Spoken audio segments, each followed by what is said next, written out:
ಮನೆಯಲ್ಲಿ ಪ್ರತಿದಿನ ದೇವರೆದುರು ದೀಪವನ್ನು ಹಚ್ಚಿಡುತ್ತೀರಿ. ಹೀಗೆ ಹಚ್ಚುವ ದೀಪದಲ್ಲಿ ಸಣ್ಣ ಪ್ರಮಾಣದಲ್ಲಿ ಈ ಮುಂದಿನ ವಸ್ತುಗಳನ್ನು ಸೇರಿಸಿ ದೀಪ ಹಚ್ಚಿದರೆ ದೇವರ ಕೃಪೆ ನಿಮ್ಮದಾಗುತ್ತದೆ.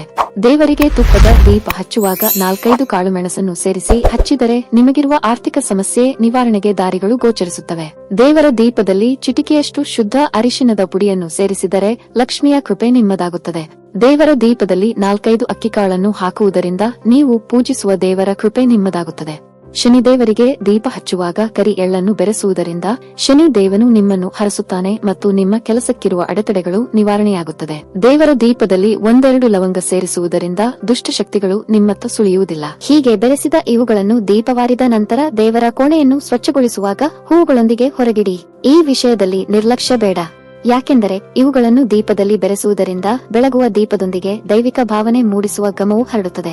ಇದು ಸಹಜವಾಗಿಯೇ ನೆಗೆಟಿವ್ ಎನರ್ಜಿಗಳನ್ನು ದೂರವಿಡುತ್ತದೆ. ದೈವಶಕ್ತಿಯ ದಿವ್ಯ ದೃಷ್ಟಿ ನಿಮ್ಮನ್ನು ಸ್ಪರ್ಶಿಸುತ್ತದೆ.